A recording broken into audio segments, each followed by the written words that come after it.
¿Qué opina todo esto la doctora María Amparo Casar en su juicio de amparo, siempre a todas horas pendiente y presente? ¿Cómo estás, María Amparo? Bienvenida. Muy buenas noches.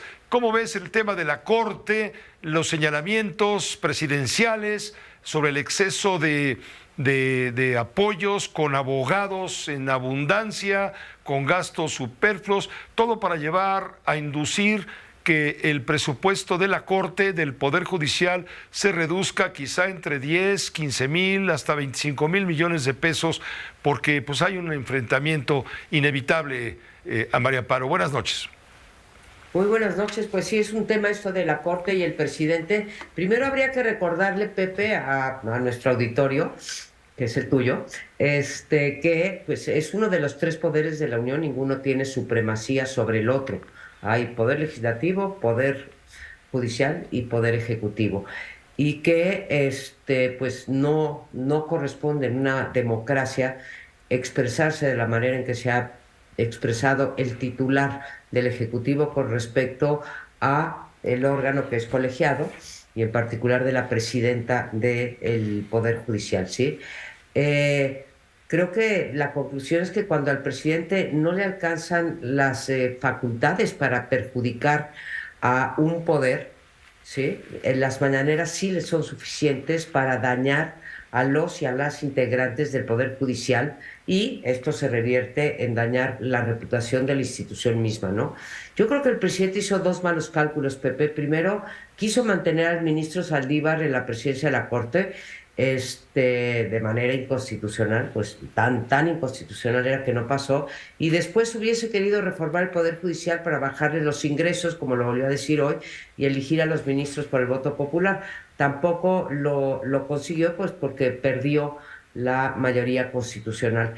Pero dado que las últimas resoluciones, Pepe, han sido contrarias a las pretensiones, yo creo que ilegales del presidente, bueno, no es que yo crea, es que creen la mayoría de los ministros, no porque estén en contra de su gobierno, simplemente porque se han considerado inconstitucionales. Tú mencionas a una, ahora su villano favorito es el ministro Luis María Aguilar, ya lo acusó de conservador, de retrógrado, de mal juez, luego de proteger a una poderosa empresa privada para evitar que pague 25 mil millones, y finalmente exhibió el día de ayer y hoy volvió sobre ello el sueldo y las prestaciones, ¿no? Hoy habló además de todos los apoyos.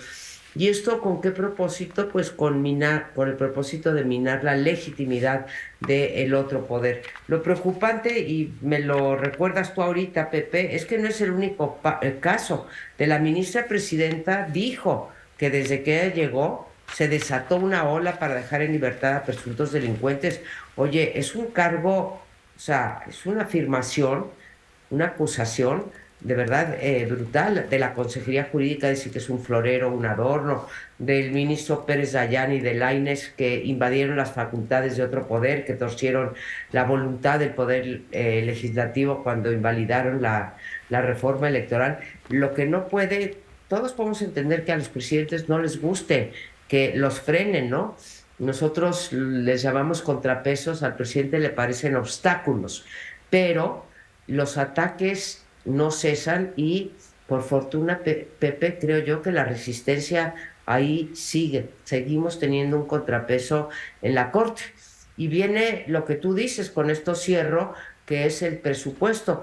Y ya que él habla de una reforma al Poder Judicial, pues yo recordaría que varios países de América Latina que han hecho recientemente reformas judiciales estipulan en sus constituciones un porcentaje inamovible del presupuesto para esos poderes, y que va del 2% en Panamá a 6% del presupuesto total en Costa Rica. Para que te des una dimensión, nosotros no llegamos, Pepe, ni al 1%.